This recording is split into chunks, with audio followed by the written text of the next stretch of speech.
دوێنێ مختەدا سەدر پامێکی بڵاو کردەوە ئەو داوای کرد کە هەڵبژاردننی پێشوەختە بکرێت پەرلەمان هەڵبژێنرێتەوە هەروەها یاسای هەڵبژاردن بە هەمان شێوە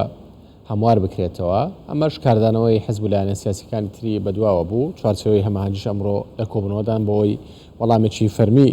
سەدر بدەنەوە لەسەر ئەم بابەتە من میوانێکم لەگەڵ دەبێت دکتۆر سەردار قادر مامۆستای زانکۆ و شارەزایی یاسایی و دەستوری لە ئەستۆدیۆوە لەگەڵمان دەبێت دکتۆر بەخێر بێ سپاس ئەو داوایانەی مختەدا سەدر کە کردوونیەتی بۆ منە هەڵوەشانەوەی پەرلەمان هەموارکردنەوەی یاسای هەڵبژاردن ئەنجامدانی هەڵبژاردنێکی دیکە ئەمانە چۆن دەکرێت لەم کاتەدا لە ڕووی یاسایی و دەستوریشەوە منەوە منطقی کە سەدر باسیەکە لە هیچ منطقێکی دەستوریا جی نابێتەوە بەڕاستی چونکە ئەوەی کە ئەو بووی هاتوۆتە سەر شەقام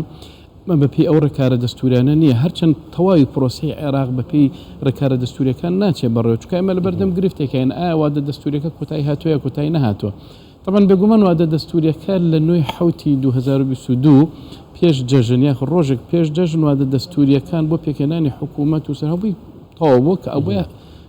هەڵبژاردنێکی پێشوەختەوە ئێستا دەکرێت هەمووی لە دەستوری ئەوە ناگرێتەوە حت ئەمە لەلایەک دوو هەمیش ئەو زیهنەتەی کە خودی مختەدا سەدر پێی هاتوۆتە سەر شەقام و داوای ئەکە ئەویش لە ڕێکارە دەستوریەکانە جێگەی نابێتەوە بەڵکو ئەوەی کە مختەدا سەدر باسی ئەکا بە زیهنێتێکی شۆڕژگەرانە هاتوۆتە سەر جادە بێگومان کاتێک کە تۆ بە زیهنێتێکی شۆڕژگەرانە دێتە سەر جادە عنی تەواوی ئەو واقع سیاسی کە لە عێراق هەیە دەبێت بگۆڕدرێت بۆیە کە ئەو ناڵێ مەسەن ئێمە خۆپیشاندانمان کردووە ناڵێ ئێمە هاتووین ئەمانێ پەرلەمان هەڵۆشێتەوە ناڵێ ناڕەزایەتیمان هەیە نیگەرانیمان هەیە بەڵکو ناوی ناو شۆڕش کاتێک ئێمە باسی شۆڕژەکەین عنی ئێمە لە بەردەم زیهنێتێکی ڕادیکالیان بۆ گۆڕینی هەموو ئەو واقعی کە لە عێراق هەیە بۆیە ئەوەی کە مەبەستێتی ئەلە دەستور ئەگۆڕم پەرلەمان هەڵەوەشێنمەوە بۆ نمونە تەواوی کە یاساکان هەمووی بێگومانەوە لێرە ئایا ئێمە لە بەردەم چی داین لە بەردەم ئەوە داین جارێکتر ئەگەڕێنەوە بۆ ئیتفاقیکی سیاسی لەنێوان لایەنە سیاسەکانە لەوانەیە ئایا ئەنجومەنێکی حکوم یا ئەنجومەنێکی سیاسی لە عێراقا دروست ببێ ئەوەی کە مختەدا سەدر داوای کردووە هەموو فراغەکان لە عێراقا دروست بووە ئایا پەرلەمانێک نەمێنێک کێ یاسا دەردەکا بێگوانە بێ ئەنجومەنێک شوێنی بگرێتەوە حکوومەتەکە کاربڕێکەرە دادگای فیدرالی هیچ ماناکی بۆ نامەتکەویش بە دەستور جێبەجێ نەکراوە دەستور جێبەجێ نەکراوە سەروەر نەبێت لە وڵاتێکە باشە کارگەیشتن ئەوەی کە ینی هەموو شتێک بە پێڕێکەوتنی نێوان لایەنە سیاسەکان بێت ئەم وڵاتە بەرەو کوێ هەنگاو دەنێت ئەن بگومان ئەوەی کە ئەم وڵاتە هیچ مؤسساتێکی تیان نابێ هیچ سەروەری دەستور نابێت ئێمە گرفتمان لە عێراق ئەوەیە کاتێک کە دەستور جێبەجێ ناکرێ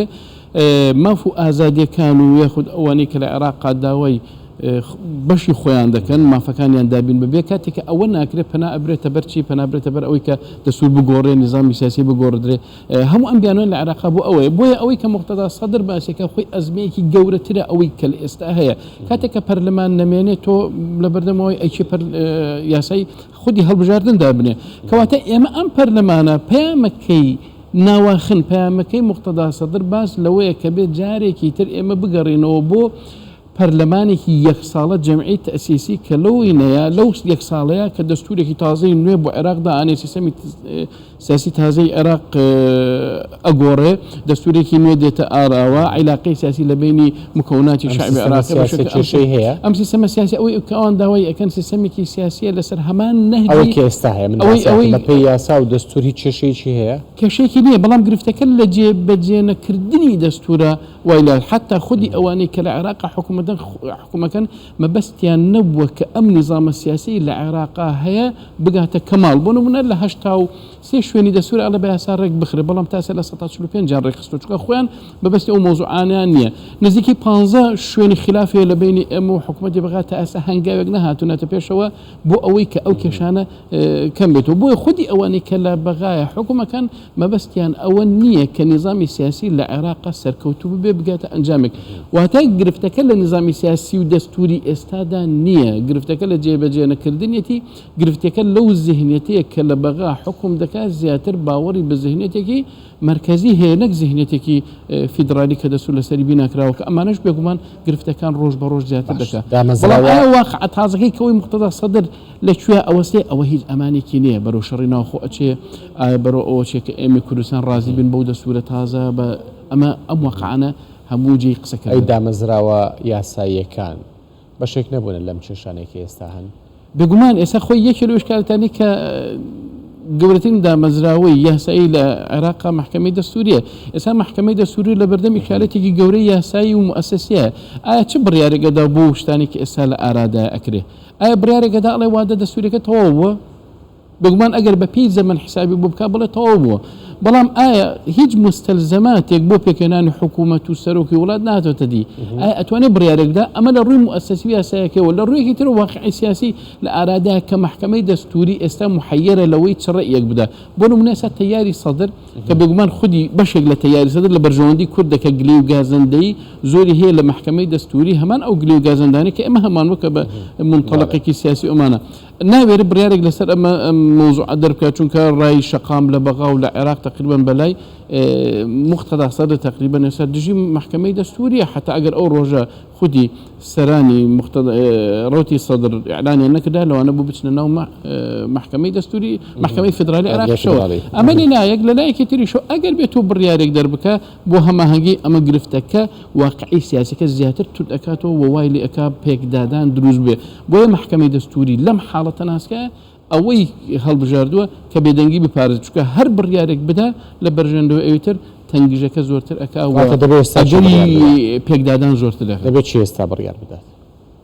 ئێستا لە عێراقا خودی پارتە سیاسەکان و گەڕانەوە بۆ سێ مەبدە ئەسەرێکەکەی کە ئێمە وە کورد داوای ئەەکەن هیچ شتێکی تر ناتوانێت ئەم گرفتانە حل بکات بە ئەو شێوازێکەیە شەراکەت تەوازن لەگەڵ تەوافق. غیری ئەمانە ناکرێ بەو شێوازە، چونکە بەڕێ تۆ دەستور ئەگۆڕی یاچی ئەگۆڕی ئەمانە هەمووی کۆمەڵە کارەسات و تەنگشە و قەیرانتر بە دوای داخوێنێ بەدەستەوە چێ بڕیار داد لەسەر ئەو چێشانێکی ئێستا هەند چارەسەر بکرێن؟ ئایا دادگای فیدرالیە؟ دادگای فیدرالی ناتوانێت، سەرۆکوەزیرانیش بە شێوەیەک ناتوانێت. چێە دەبێت بڕیار ئەوەی کە ئەتوانێت بیکە خودی لایەنە سیاسەکانی عێراقدا بنیشن لەسەر مێژی گفتوگۆ گەڕانەوە بۆ دانوستان و بڕیاردان لەسەر ئەو کەیانی کە ئێستا عێراق پێویستی پێێتی بۆ ئەوی ئەم قۆناغە تێپەڕێنن. ئەگەر بێت و غیری ئەمە بێ ناتوانێت بڕیارێک بدا، محکەمەی دەستوری ناتوانێت بڕیار بەڵام کاتە حکوومەتێکی دەستور پێشێل کراوان بڕیار لە سوودە هەر بڕیارێک بدەن کەواتە هی ئەوانش لە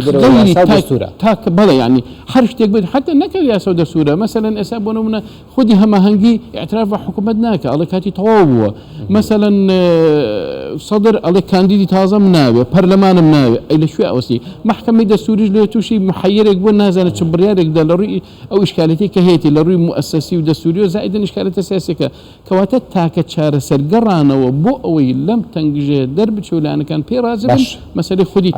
کێشەی هەبوو. باشە گوتیان بە هەڵبژاردننی پێشوەختە بکرێ، هەڵبژاردننی پێشوەختە شکرا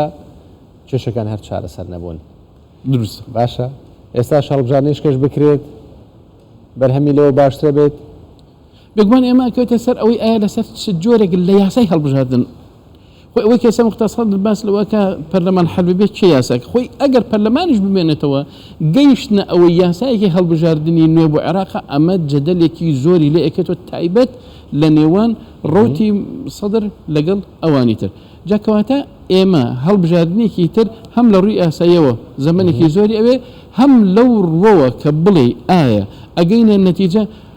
یەکێ لەو سیناریوانی کە هەیە لەو مەوزوعی هەڵبژاردننی پێشوەختە لەوانەیە پێکدادانی شیعە لێک نزیکتر دەکاتەوە، چونکە واقعەکە هەردووکیان شەڕێک دەکەن لە هەڵبژاردنە شەڕی مان و نەمانە، چونکە ئەم جارە ئەگەر بێت و لایەکیان سەر بکەوێتەوە زۆری نەبەدەست بێنێ یعنی نەمان و مردنی لایەنەکەی تر. بۆیە زۆر ئێمە لە بەردەم هەڵمەتێکی هەڵبژاردننی توندا ئەبین ڕکابەرێکی سیاسی تون کە